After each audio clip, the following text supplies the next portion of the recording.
Padres Hot Tub, everybody. Right, Elsten, Chris Reed, Raphie Cantor. They move their heads in funny ways. It means the show's begun. It doesn't begin until the heads move in the weird, strange way. We are recording on Sunday. New thing. Padres Hot Tub recording on a Sunday. You're probably catching this on a Monday. Welcome to the start of your week. Hope you had an amazing weekend. This is going to be a tactical change for Padres Hot Tub. Now, it won't be all the time, because I'm still in soccer season, and boy, they play on Sundays a lot. So I'll say this, knowing that maybe even as soon as next week we might be on a different schedule. But we're gonna generally and gradually transition to after the game on Sunday, whenever that is, to kind of wrap up the baseball week and get you set for the start of the new baseball week. So welcome to the new recording universe, gentlemen. It is good to be here. Quick update. The Bills are currently not caring about anything. I don't care about that. Okay. Cool. Yeah, quick little update from a world that I don't care about. This has been your I don't care about it update. We did it. A world where everyone who hears this is going to already know what happened. Yeah. Like literally everyone, except for like two people who are like, "What?" They are my favorite two people. Okay, well, I can say we confirmed before we hit recording that the Buffalo Bills are in fact named after the former gunslinger of the West, Buffalo Correct. Bill. Again, very confusing to me. Are they all Bill? Like they're all like I Yes. Is there one guy on the Hi, team? Bill. Who is Hi, Bill. Hi, Bill. That's what they say to everyone when they come in. Only when they're in uniform, Raphie. Doctor, Otherwise, doctor. they get to have their name. Yeah. Okay. The Well, that's Bills. about how much is going on with the Padres right now. Yeah. It literally is. It literally is. We're talking about a team we don't even care about, and we're in minute 3 of the show. Okay, here's some housekeeping.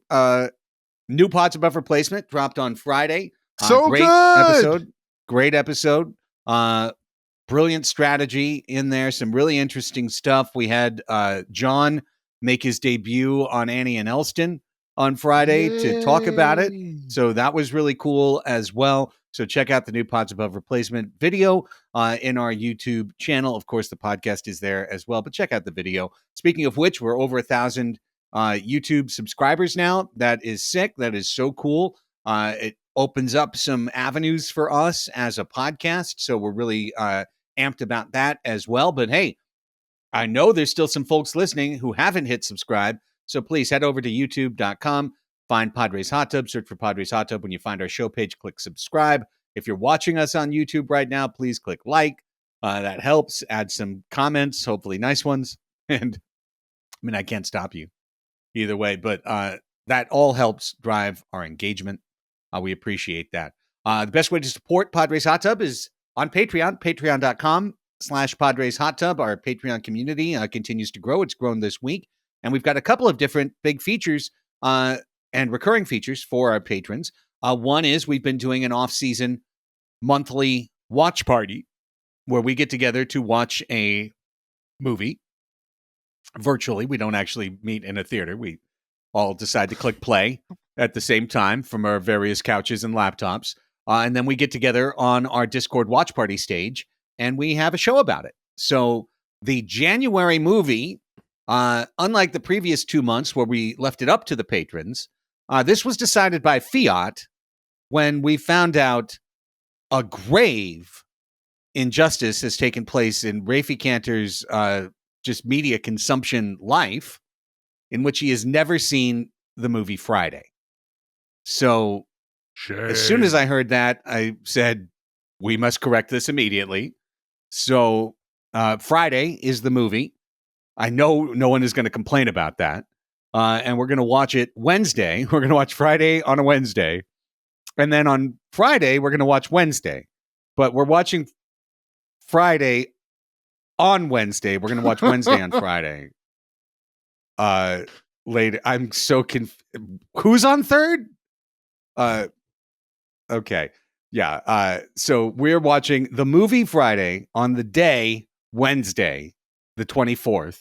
And we're not watching Thor on Thursday. No, we're not. That would be a dark world.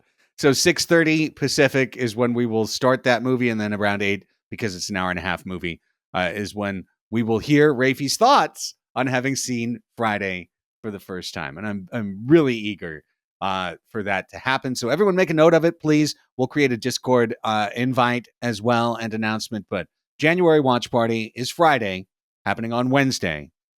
This has been the tape delayed call-in show. If you're watching today's show about cats, remember, please call about healthcare, which is next week's topic. That Craig, there was a little bit of a positivity corner, Craig, that came out there when you were like, and no one will complain about the Friday movie selection. I was like, I haven't heard that, no. Craig, in a minute. Yeah. I'm not. I mean, I know no one will complain. It's such a popular movie. Everyone loves Friday. You better say something nice about Friday. Everyone loves Friday. Yeah, we're gonna. If you're like, I hate Friday, I'm like, we're starting with positivity. You tell me what you like. Last thing is that fantasy leagues are filling fast. There's still an opportunity even to add another league to our ladder league this year, which I think had 3 rungs of the ladder last year. Our keeper league is even growing, our dynasty league. So check it out, patreon.com/Padres Hot Tub. Jump into the fantasy area and see where you can put your toes in. And again, it's just $5 a month at the entry level to support this community. Okay. We've put it off long enough. The Padres did another week of nothing. Nothing happened. No announcements. No words. Nothing. Fantasy camp. They did a fantasy camp. We know, like, Jackson Merrill is in Peoria because Ben and Wood saw him in the hallway. So we're good with that. Good on that front. And 2 things happened in the entire world of baseball this week. I'm not even kidding. This is crazy. A whole week went by where 3 weeks basically from the start of training camp, and Josh Hader signed a deal Friday to go to Houston, 5 years, $95 million guaranteed, no deferrals. And also Friday morning, Matt Carpenter signed his retirement deal in St. Louis, so he can go to St. Louis and retire after he hits 120 in spring training this year. And that literally is it. That's it. One signing and a retirement deal for a week of baseball. The previous signing before that was Jordan Hicks, 4 years, $44 million with the Giants the previous Friday. Yep. I know this because every day I come hoping for baseball news to talk about on my show that's a baseball show. And there's nothing. There is nothing. This blows my mind. Let's chat for a minute about Josh Hader. I think we've all made our positions on Josh Hader crystal clear over the months, but Josh Hader is a Houston Astro now. It's curious because the Astros had a closer. You know, Ryan Presley is one of the top 10 of the game, and now they have 2 of them. So that's a team that is built for October. They continue to do it, and they have huge free agents coming up at the end of the year. I do wonder how their fan base is going to feel next year when they lose a Kyle Tucker or an Alex Bregman or Altuve, and then they got Josh Hader pitching 1 inning and 1 inning only for them, hopefully in October, but maybe not. Because, if they're not in a playoff hunt, he's not going to pitch. It's interesting. Not only that, the Astros, I think, already had projected to have, if not the best, one of the best bullpens in baseball, and they're making this move. So they're clearly valuing just having like an uber shutdown. We're going to win games, through pitching, which, we'll see if that works out. Good for them. I won't be shocked when Josh Hader throws a 5-out save this year. I think, he got his bag. I think that's what he wanted. Is it going to annoy me? Probably, yeah, a little bit. But also, this was the reason behind it. And he's getting $19 million a year with a full no trade clause, and paying no income tax on it, because I'm sure he cares about that being in Texas.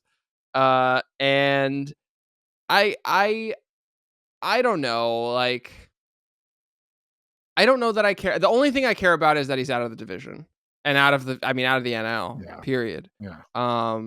You know, I think if it wasn't the Astros, like I think the Dodgers are probably the next most likely team. So, yeah, not much else to take away from it.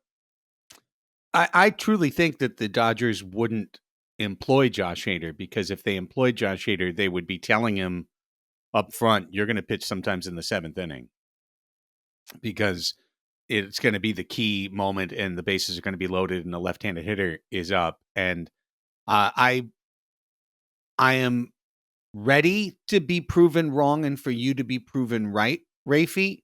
But until that moment happens, I am going to say steadfastly that Josh Hader earned his money by being a China doll with the Hader House rules, and that the moment he is asked to pitch a third straight day or to enter the game in the 8th inning and then finish the 9th, he is going to remind the Astros that the reason he got that money is because he was pitched the way he was pitched. He will draw that line that now that I'm paid, you can abuse me. It's going to be, I got paid this way for a reason because I am the player I am for a reason. And I think as such, Houston is like kind of the perfect landing place for Josh Hader, because the only thing they're probably going to tell him is like, every once in a while you will pitch the 8th, but it'll be the 8th only. You'll start the 8th, you'll finish the 8th, and then Ryan Presley will pitch the 9th that day. But other days you're going to have the 9th, and when you do, you'll have the 9th only, start the inning, clean inning, save situation, 3 outs. I think they've got, with Abreu and Presley, the ability to pitch Hader the way he wants to be pitched. And I honestly think, Raphie, the only reason they bought him was for the opportunity for him to pitch 8 to 10 shutout innings in October.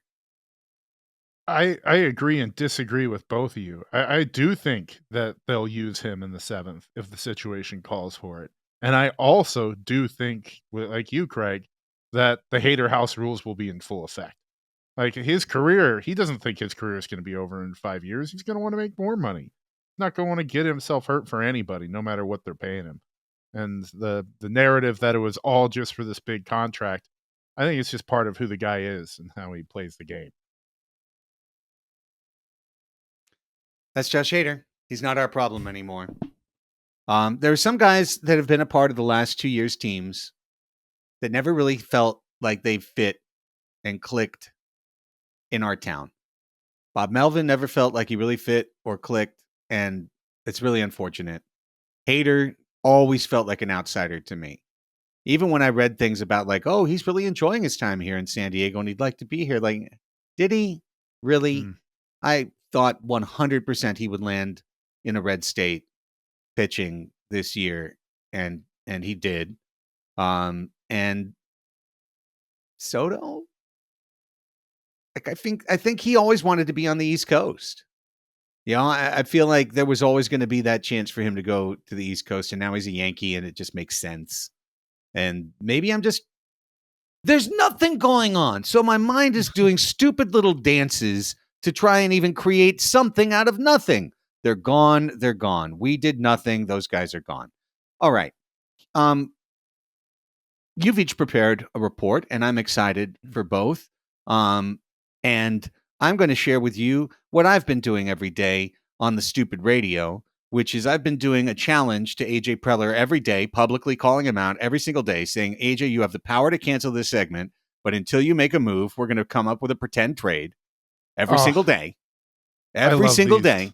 I know you. Every day. You know how much I hate pretend trade. You've weaponized your hatred for doing this, and it's just so delicious to me. Like, I can't stand this shit. I hate the baseball trade simulator. I think it's generally bollocks. Like, you can literally come up with the dumbest trade in the universe with that thing, because it'll have a great player that has a -1 surplus value for his giant contract. So you're like, oh, there you go. Victor Lizarraga for Trey Turner. Oop. Machine says fair. Like, throw it on the trade board and see what other people think. Like, the whole thing is fucking nonsense. And I fully admit it. And it's a bit. And Braden and Annie pretend like they hate it, but they couldn't possibly hate it more than my own self-loathing. Like I you know, I can't stand fake trades. Whenever people bring them up, what do I always say to you guys? Like, tell me when it happens. Show me the players and who we were traded for, and I'll tell you if I like it or not. And until then, it's all a waste of air. But until you make a move, AJ, until you give me something to talk about on the goddarn radio, we're going to do it. So I'd like to see what you guys thought of my deals this week. I had 4 days on the radio. I tried to make 2 big trades for pitching and 2 tiny trades for outfielders / utility people. On Tuesday, I entertained a deal with Seattle to try and get Logan Gilbert. This was based on the conceit of the Mariners signing Blake Snell. And obviously that hasn't happened because nothing happened. But if they did, they could have a surplus where they might be willing to get something like a Kim. And I tried to trade for Logan Gilbert. I didn't find that very successful. Friday, I tried to trade for Dylan Cease from the White Sox. The machine says we can send 3, like Snelling and Marcy and someone else, and make that deal. Tried to trade for Mickey Moniak from the Angels. Cost almost nothing. And Zach McKinstry from the Tigers for almost nothing. What do you think, boys? Would you like Mickey Moniak on the team? What I love most about having Mickey Moniak on the team is it would make people miss Trent Grisham and his not That's swinging. right. Everybody thinks that it's so great to have an aggressive approach and swing at everything. Well, wait till you see Mickey Moniak With his 2% walk rate? and his absolute 1 percentile of the league as far as plate discipline and eye. Let me rattle off what Mickey Moniak's projection is for this season. When Raphie gets quiet like this, I get so scared. His slash line is projected as 233, 277, 415. Hey. That is an 84 WRC plus. His walk rate is projected at 4.9% against a K rate of 31.2%. Sounds about right. That is a total FWAR projection of 0.2. So should be cheap. Yeah. Yes. He would be very cheap. He strikes me as someone who he strikes me as like a Ryan Ludwig type who would come here and start sucking immediately, but also minus the before part where he was very good. He had a decent year this year with the Angels. He got on a rate basis, he was fantastic. In 323 plate appearances, he put up 1.5 WAR. That's great. Full season sample. That's 3 WAR player. That's amazing. But that discounts the other 3 years before that where he was sub replacement level in baseball. He's breaking out. He was the former number 1 pick and La Costa Canyon. So bring him home. Local boy done good. Now, has he hit 280 in a big league season? Of course, only last year. That's it. So again, classic Preller, buy high, by at the top of a very small hill. So the hill that just goes, get at the top of that hill and buy. Look, I'm twiddling my fingers on the air trying to figure out something. You know what? If they did that one, Craig, they'd have an outfielder. There would be somebody there to do it, and it wouldn't cost anything. And the Angels are a fit. The Angels have a farm system that is actual cows and chickens and a grain silo that's completely empty. So the Padres, if anything, have a surplus of guys that might be replacement players or, close to it at the big league level. And when injuries hit, the Angels are going to need that the next few years. So there's a fit in just that the Padres have bodies and a proven ability to scout Major League Baseball players. And the Angels don't have that. So he could be there. It could happen. That's what I like about it is it's very plausible. It is plausible. And they don't need him because the Angels have a set outfielder for all three positions, so he would be their fourth outfielder. And probably you could entice them to see some prospect. I think on the air I did like Lizarraga and Joshua Mears. Yeah, like here's a guy that you could project. They get their two-way player back because Mears is a pitcher now. They replace Shohei Ohtani with Joshua Mears, and everything's power and good. arm. Look out, right? Just so that's it's a thing. Here's another one for you. Would you rather have G-Man Choi at $2 million or Brandon Belt at $10 million? Okay. Well, let's see. I will fuck G-Man Choi, marry Brandon Belt, and kill myself. No,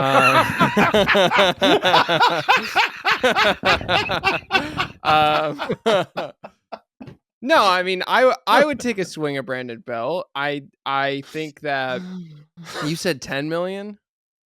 I mean, That's he got really high. 8.9, I think, last year, and had a pretty good year. pretty good I year. just don't believe in him. You know what I mean? Like and by the way, neither do I just think Father Time has kind of come for him. His projections are as follows, and I know you guys are probably annoyed at me being like, "Well, his projections are this," but so okay, let's just say last year, Brandon Belt, 2.3 WAR, great year for a 35-year-old, 254, 369 on base, 490 slug. Okay.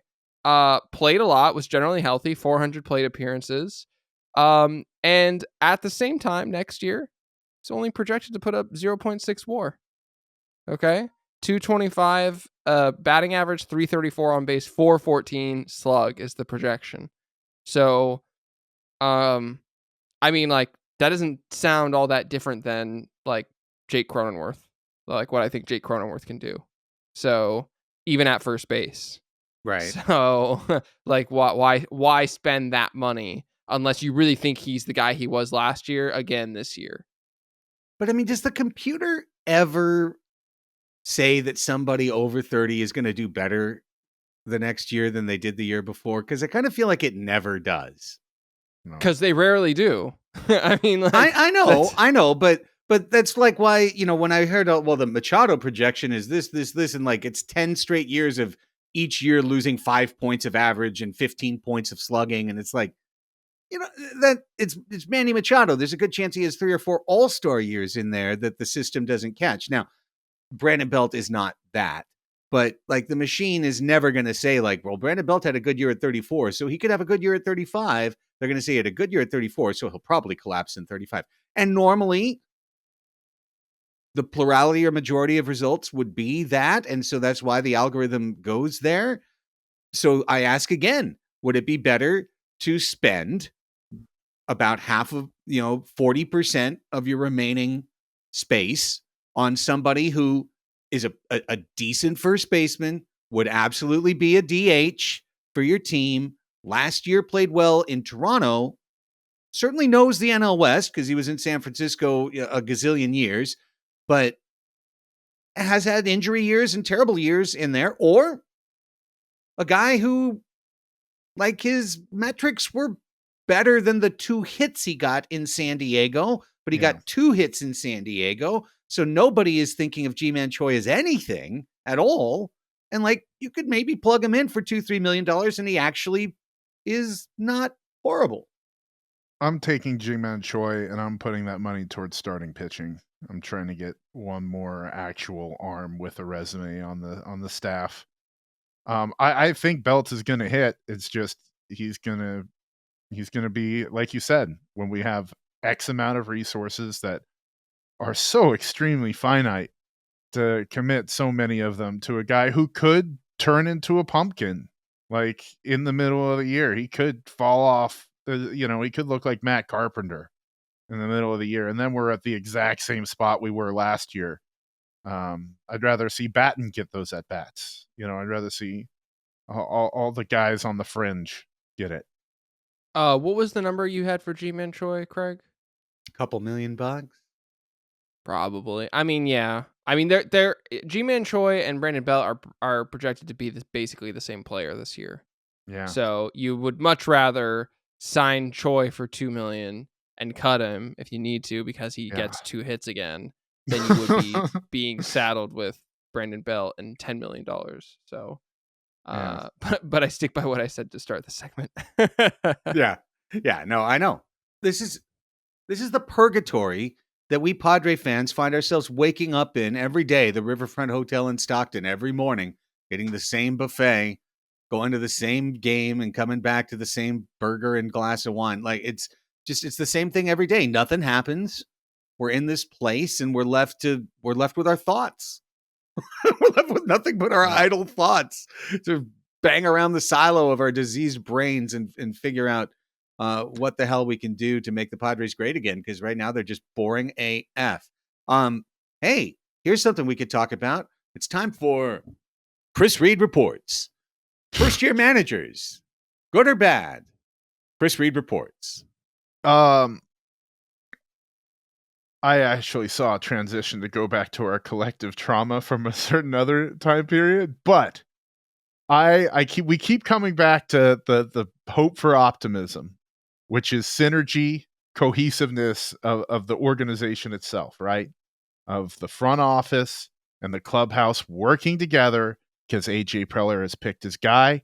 He's got his guy in there, and that guy is Mike Schilt, who has been impressive. I wish they could just have Mike Schilt come out every week and just tell us about what he's doing. Like, what guy did he talk to? What player did he brush up on? Did they talk about cars? Did they talk about sneakers? I would love to hear that. That would give us more than what they've given. But in lieu of that, I got curious and wanted to see how new managers do with their new clubs. Our first year managers, not necessarily rookie managers, but it certainly includes them. Do they win? Like, how often does that happen? And it was born out of recency. Last year, Bruce Bochy, first-year manager, by no means a rookie, but a first-year manager, he won the whole enchilada. Year before that, Rob Thompson, rookie manager, first-year manager, goes to the World Series, wins the Phillies the pennant. So there's a little bit of a recency thing happen, and I just got curious about how that has gone throughout the history of mankind, dating back to the caveman ages. And there's been either of you guys off the top of your heads know when the World Series started? 1903? That's excellent, Raphie. Well done. 1903 or 1904, either way, around 125 years. And Cool. in that time, 32 major league managers have won the pennant in their first year with the team. That feels really high. I am not able to crunch numbers or search databases like some of the real smart people in the friggin' room can. So I don't have like a total number of managers who have managed a Major League Baseball game, but seeing as like the turnover seems to be about every 3 or 4 years, that feels like right in line with what you would expect, right? Of those 32 managers that won in their first year, 18 of those were rookie managers. Now, back in the day, it was crazy how much that happened. In 1920s, there were 3 first-time managers that went to the World Series. There are so many fun names on this list, guys. And before the 50s, there were just a buttload of player managers. Like, that was the job. Like, you had to get out there and play. And I want to tell you a little story about Tris Speaker, who was knocked unconscious in the middle of a 1920 Cleveland Indians game in the middle of the season, and then got back into the game, held on to the baseball. Later that season, leads the team to the World Series and won the Indians the 1920 World Series, the last one they happened to have got. So in the 30s, there was kind of like this glory period of the 20s and 30s, like this glory period of first-time managers going. There was a total of 8 of them. And then that has like resurged in the 2000s. Your favorite guy ever, Craig? Bob Brenly? Oh. First year as a manager for the Arizona Diamondbacks. He went in 2001. Jack McKeon, Trader Jack.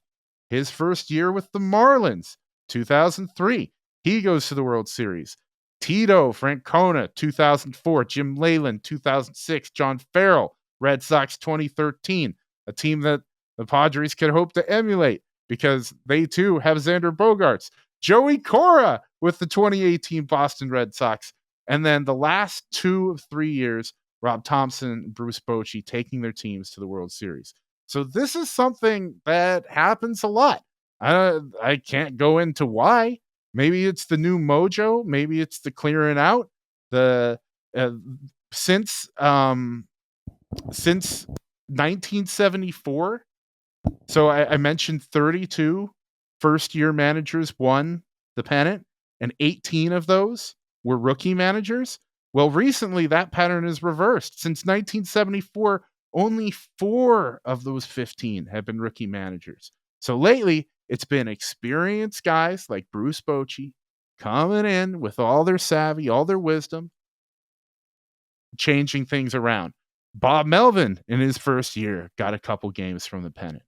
I think that if you're looking for optimism on the San Diego Padres, which is kind of tough to do because we're hearing nothing but the restrictions and the limitations and how the team is bound to be worse on paper than it was last year. And it is.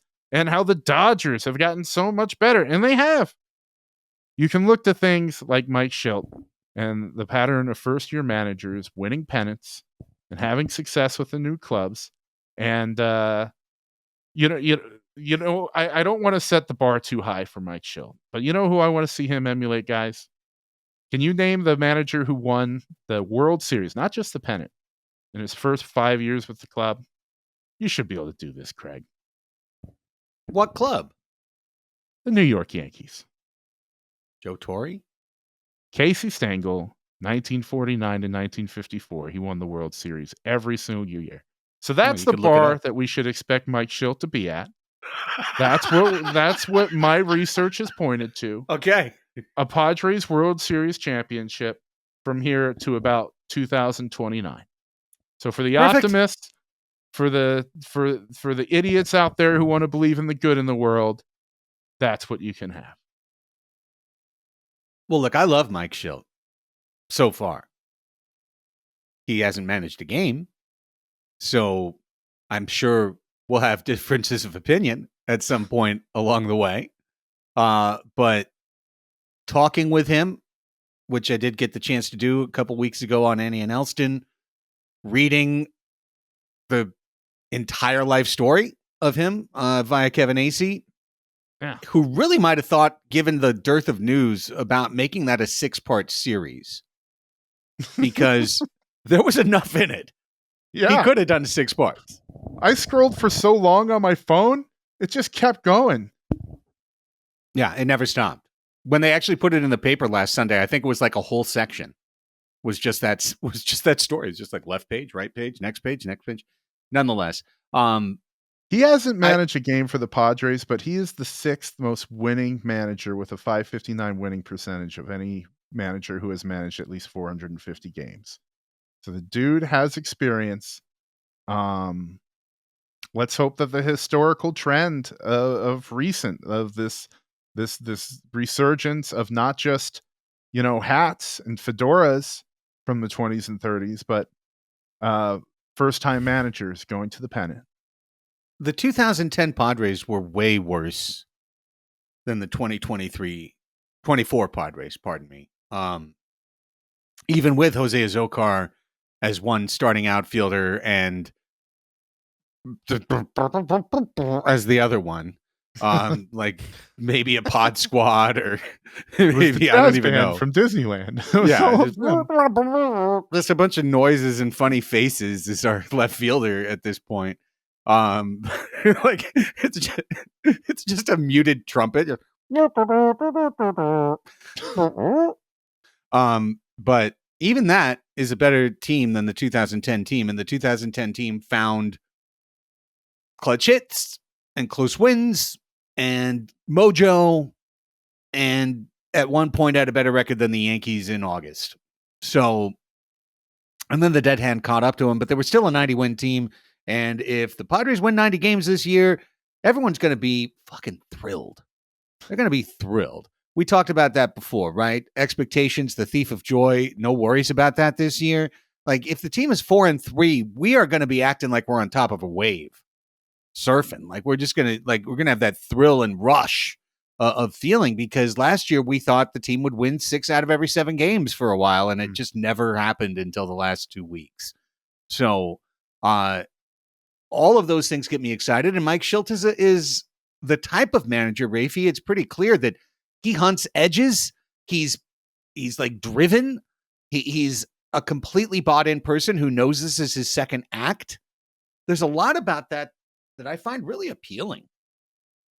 I want to echo something that John Prakoda said on Pods Above Replacement this past episode, where we haven't had really since Jace Tingler, which I don't know how positive or not positive you want to view that, like the entire organization in alignment. And it seems like Shildt is in alignment with Preller, and that we're going quote unquote full Preller, as Prakoda talked about. And that was potentially the way in which, we discussed not going third time through the order on a lot of pitchers, that, that was a trademark of Melvin, especially noticeable after Tingler, who had such a fast hook. Melvin had such a slow hook. And I think a lot of us welcome that, but then also there's a lot of data to support that screwed us a lot, especially in tight games. And so I'll be curious to see what that looks like. He just genuinely does seem like a nice person, which is always nice. And he does also seem like someone who, like Preller, is in a way that can be sometimes concerning, married to the game, like almost like how a nun is like a bride of Christ, it's like, it's almost like these guys are like husbands of baseball in some way. And for better or for worse. That's the name of the episode, by the way, Husbands of Baseball. Oh my God. It's so confusing and esoteric. I'm going to be like, what is this? No, I won't do that. I wouldn't do that. The algorithm would hate that. That's a good point, actually. That's a great point. Yeah. Yeah, I don't know. I'm like weirdly, I don't know, this can transition maybe to my next thing, but like, I'm like weirdly excited for this year. Like, not having the expectations of going into last year, I think is like a shadow blessing for this team. I agree. And I brought up 2010 for a reason, because it's time for Raphie Cantor Report. And I believe the conceit here is it's kind of the wake up in the coma Eric Grupner extended. Yes, like exactly. If you woke up in the coma from the 2010s, yeah, from extremely difficult mental anguish, you'd wake up and be like, "Oh, hey, we're way better than we were back then." Padres fans, wiggle your big toe. I just wanted to. A, we have nothing else to talk about, so we might as well do this. B, I was just looking back at the 2010s decade, and I think it's just worth revisiting of like how much more I'd rather be talking about us sneaking into the wild card than be talking about like any 2010 team at all ever, and being like trying to be excited about the year going into it. So we're gonna play a game in a second, but just to sort of set the table, set the mood for it. Anyone want to guess what the Padres winning percentage was for the entire 2010s decade? So 2010 through 2019 inclusive, what was the winning percentage? 440. I hate it when this happens because the number, Craig always says it. I'm gonna go lower. I'm gonna go 425. Okay, Craig was closer. It was actually 456, which is also, but it's worse. It's worse, you guys, because we weren't atrocious. We were just mediocre. Like 76 wins over and over. Mediocre to bad. Lots of third and fourth. Yes, if you take out 2010, which was our only winning season of the decade, okay? Only winning season of the decade came in the first year, and then it was 9 consecutive seasons of dog shit. The 2011 to 2019 winning percentage was 445. So still not quite as bad as Craig guessed, but very, very close. So with that, kind of amuse-bouche, so to speak, that sort of little table center. I wanted to play a game, and depending on how well it goes, we'll continue on. Which is, I want each of you to guess the top 3 by FWAR of the 2010s Padres batters and Padres pitchers. And the way the game is going to work is that you guys are each going to give me 3 names. Obviously, you might have some overlap on them. That's fine. You're going to get 1 point for each name that's correct. Aww. And you're also going to get 1 point, a bonus point, if you put it in the correct position of like 1, 2, 3. Does that make sense? Yes. This is going to go so poorly. So Chris, because it seems like you need some time to think, Craig, you might want to go first this time. And depending on how it goes and how much fun or not fun we're having, we could do relievers. I have an exciting bonus question for us. Relievers I do better on because those were the guys that were good. Okay, I've got my answers. Okay. And I don't know if any of them are right, but I feel like at least one will be right. Okay, that's fun. So Chris, are you ready or should we give you a second? No, I got guesses. Like I got names loaded up. I just think it's more fun if they're just guesses. I promise. Okay. Yeah. Craig, why don't we just start with hitters? So your top 3 hitters of the 2010s by FWAR. What is your guess? Oh, hitters and pitchers. I screwed up. Yeah. I went all players. Sorry. Okay. I got hitters. Okay. CR. Let's do it first. Okay. I'm gonna go Chase Headley. Okay. I'm gonna go Yangervis Solarte. Okay. I'm gonna go Yasmani Grandal. Wow. So I think Headley's number 1. Okay. I'm gonna put Renfroe 2. I should have. Okay. Can I change my third after Craig? Let Craig finish. Okay. And then I don't know. I don't think Solarte was here long enough. I don't know. He might have been.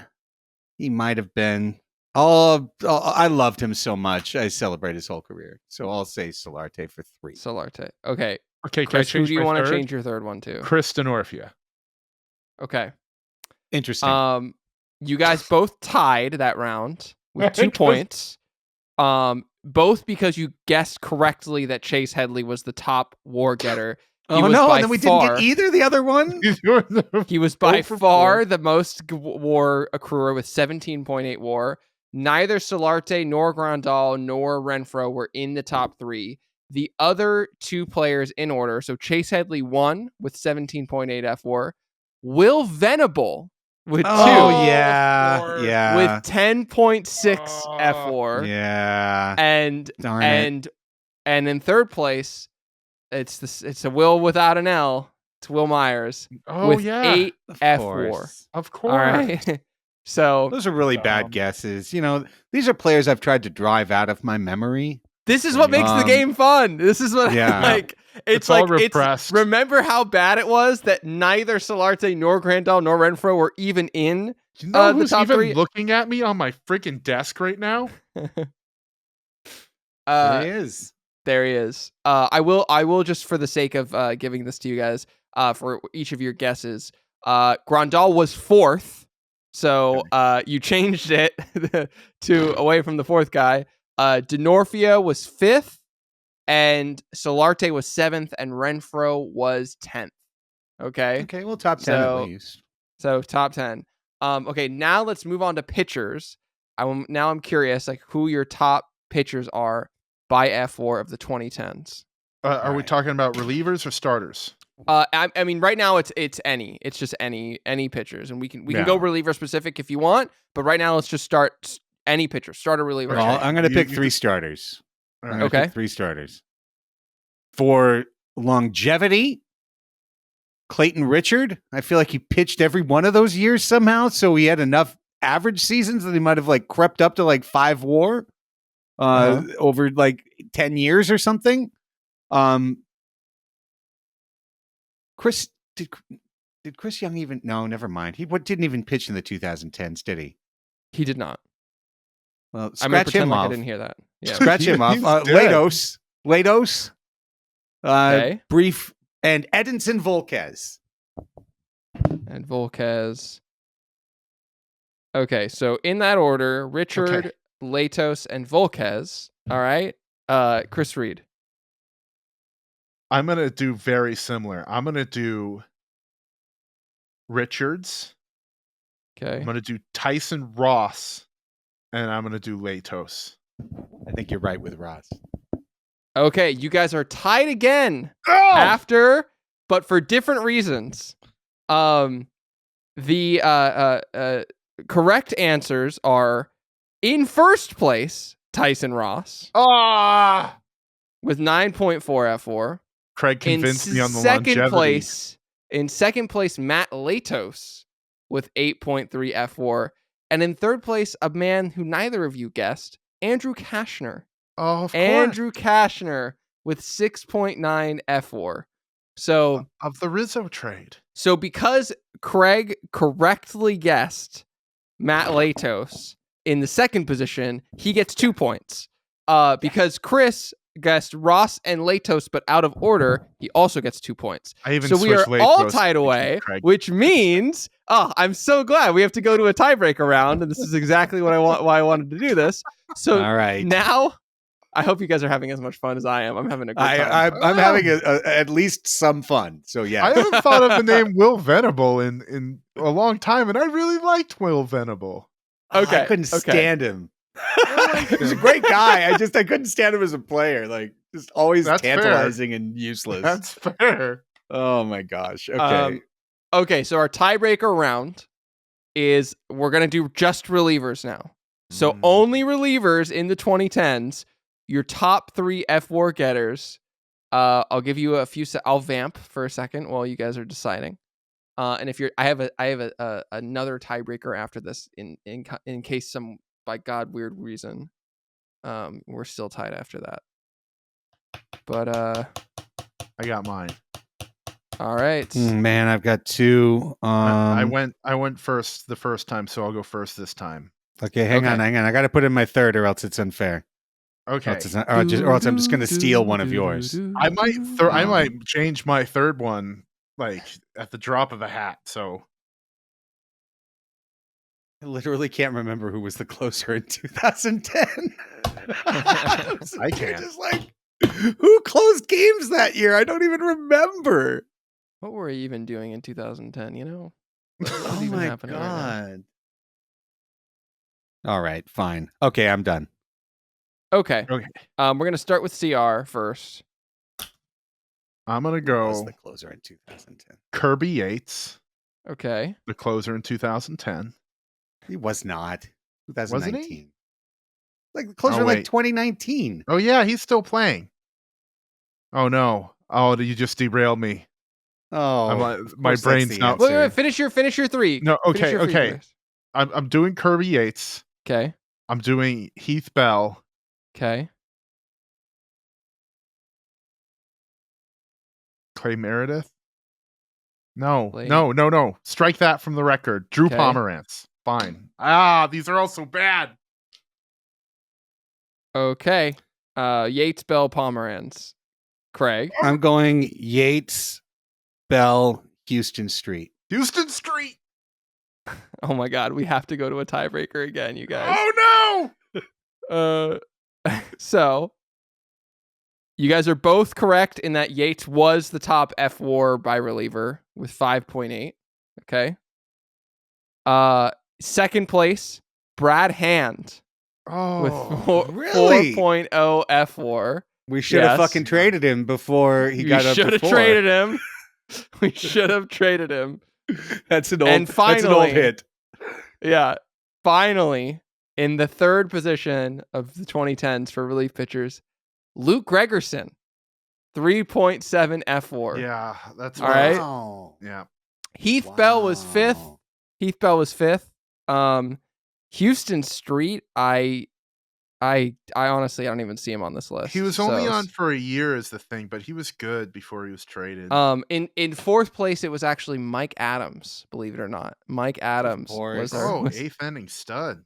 And then shout out to bullpen daddy Craig Stammen, who was in 6th with 2.7. I considered Okay. All right. Oh my gosh. Well, we're going to the showdown. So this is oh man. I cannot I have no idea how this is gonna go. So we're going to do basically Padres career F4 getters. Okay. But I don't want to know who's in first place or second place because I think those are some pretty obvious people. Okay. I want to know who you think is the Padres' third place F4 all time for batters and for pitchers.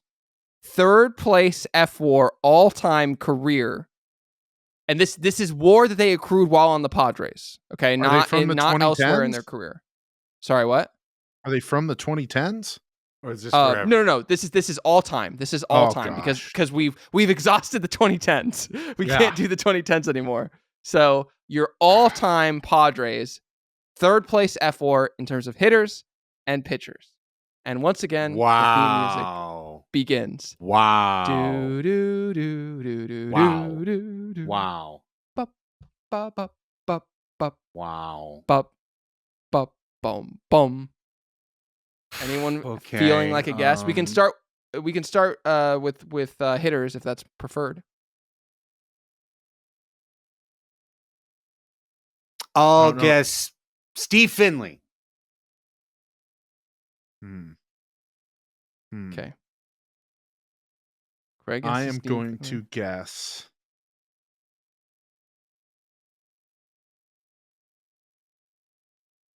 Manny Machado. Reasonable guess. I am incredibly impressed. Christopher, you win!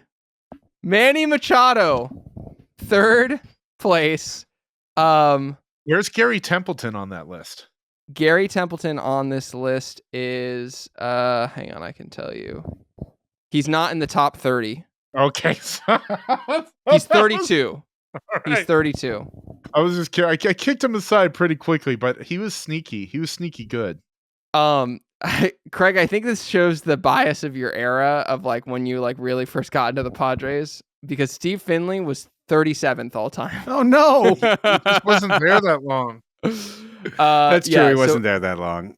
Manny Machado is your third place all time for hitters. I almost said Tatis, to be honest with you. Tatis is in 8th place. First place, obviously, Tony Gwynn. Second place, Dave Winfield. Third place, Manny Machado.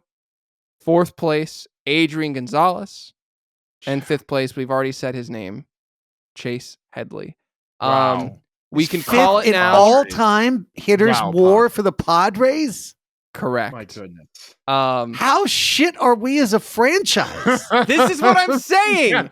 It's important to remember that Context. things are annoying as fuck right now, but we had it we were down bad for a long time. For half a century, we were down bad. And so I can tell you guys who the pitcher is. Do you want to guess or should I just tell is you? Jake Peavy the number one? Peavy's the number 1. Yeah. Hoffman number 2. Correct. Who's 3? Bruce Hurst was going to be my guess. Hurst is 6. That's a decent guess. A good guess. 3 spots can win. Okay, come on, Chris.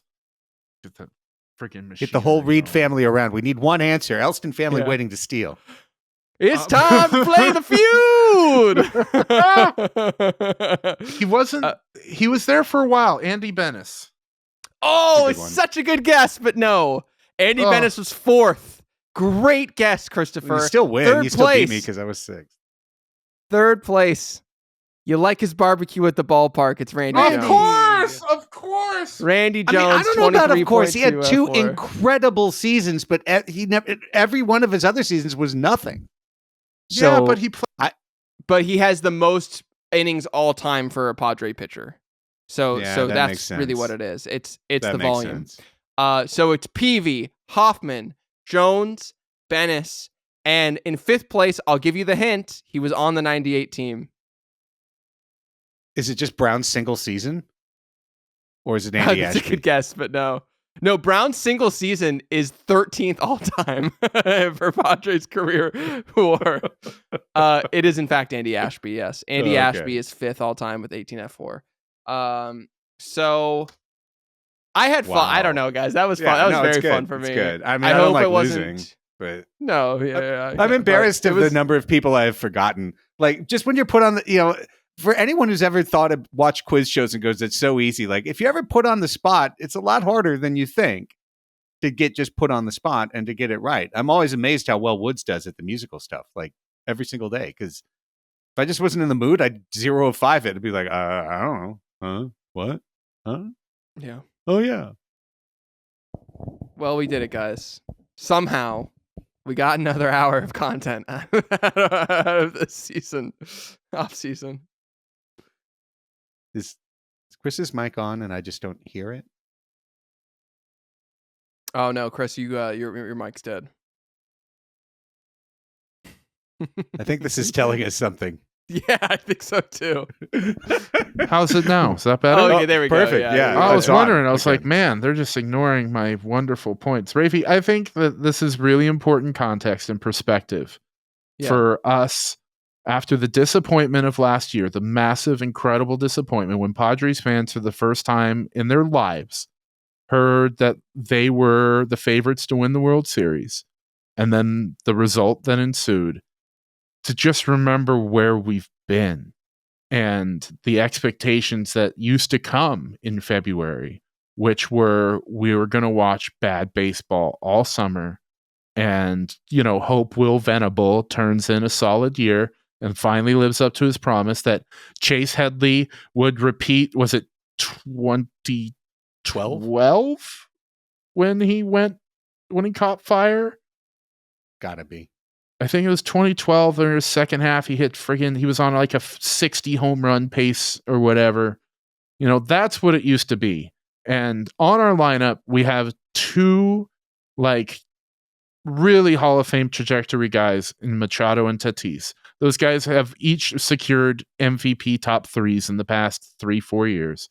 We've got Xander Bogaerts, who's won world championships, who plays a solid shortstop and hits better than almost everybody else who plays the position. We got our king, Ha-seong Kim. We've got Joe Musgrove. He threw the first no-hitter in Padres history. We got Yu Darvish. He's on a Hall of Fame trajectory. We got players we can root for and have expectations to compete for maybe not the division, but a ticket to the dance. And that's all that matters. Well said, Mr. Reed. Maybe next week something will have happened and we won't do quizzes about Padres past. But no promises. I'm not holding my breath. I think the music's going to go on till the last week of February, boys. No promises. I that's what I see coming. Padres out to go Padres to the transaction window. Go Padres. Go turn something in. Please, God, please.